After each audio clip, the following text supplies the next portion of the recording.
दृढ़ संकल्प से दुविधा की बेड़ियां कट जाती हैं। मेरी दुविधा भी दूर हो गई।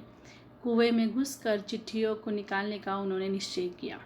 देखो लेखक, अभी चिट्ठियाँ तो निकालनी है, तो डर के मारे उन पे मन में अनेकों सवाल आने लगे। तो उन्होंने अपने मन से निश्चय किया कि अभी मैं कुएं में घुसकर चिट्ठियाँ ज़रूर निकालूंगा। कितना भयंकर निर्णय था, पर जो मरने को तैयार है उसे क्या।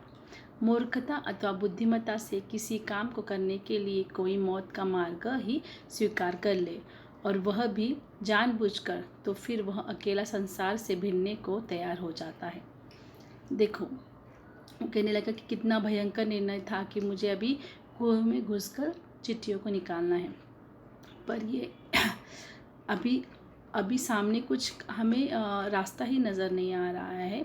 तो ऐसा ही ये एक मौत का मार्ग है जो हमें स्वीकार करना ही पड़ता है।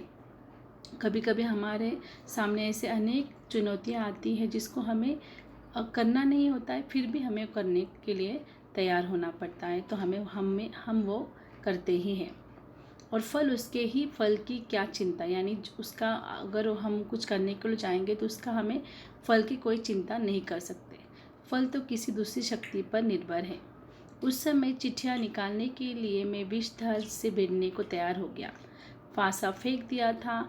मौत का आलिंगन हो अथवा सांप से बचकर दूसरा जन्म, इसकी कोई चिंता नहीं, पर विश्वास था कि डंडे से सांप को पहले मार दूंगा, फिर चिट्ठियाँ उठा लूँगा। बस इसी दृढ़ विश्वास के बूते पर मैंने कुएं में घुसने की ठानी। छोटा भाई रोता था, और उसके रोने का तात्पर्य था कि मेरी मौत मुझे नीचे बुला रही है। यद्यपि वह शब्दों से न कहता, वास्तव में मौत सजीव और नग्न रूप में कुएं में बैठी थी।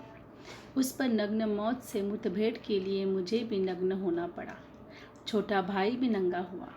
एक धोती मेरी एक छोटी भाई की एक चने वाली 2 कानों से बंधी हुई थी। 5 धोतियाँ और कुछ रस्सी मिलाकर कुएं की गहराई के लिए काफ़ी हुई। हम लोगों ने धोतियाँ एक दूसरे से बांधी और खूब खींच कर आजमा लिया कि गांठ कड़ी है या नहीं। देखो, अभी तो उनको कुएं में जाने के लिए कुछ न किसी का तो सहारा चाहिए था ना, और लेखक को अपने डंडे से तो बहुत प्यार था और बहुत विश्वास भी था कि वो पहले डंडे से सांप को मारेंगे और फिर चिट्ठियाँ निकालेंगे। तो उन्होंने जो अपनी धोतियाँ पहन कर आई थी, और उसके बाद अपने सर पे ठंड के मारे उन्होंने धोतियाँ अपने सर को भी बांधी थी ना, वो सारे कपड़े निकाले, और ऐसे उन्होंने 5 कपड़े वहाँ लिए और एक दूसरे को बांधे और कुएं के गहराई में छोड़ दिए।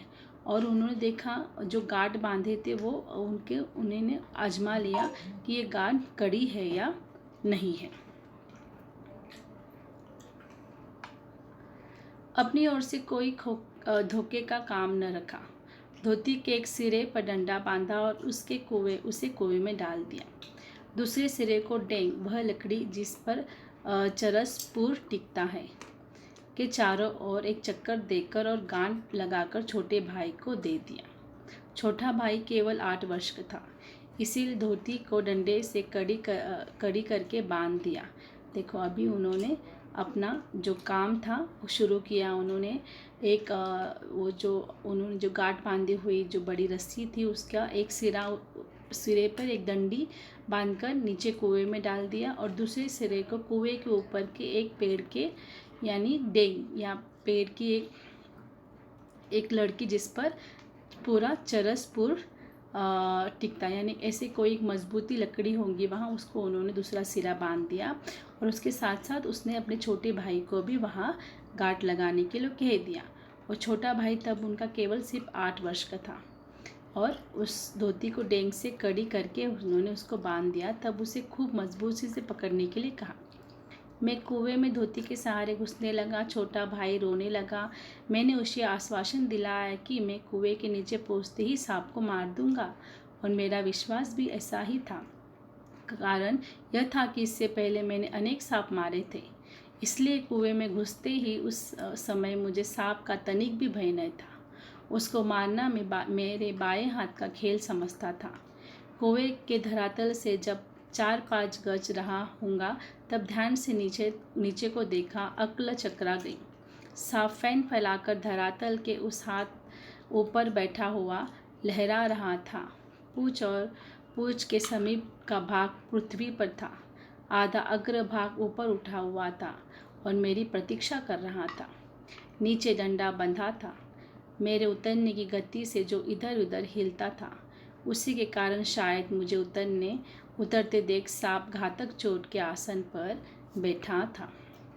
अभी लेखक वहाँ उतरने लगा, तब उन्होंने देखा कि वहाँ नीचे धरातल यानी पृथ्वी पर एक सांप है और जो पृथ्वी से 4-5 गज ऊपर उठा हुआ है और उसको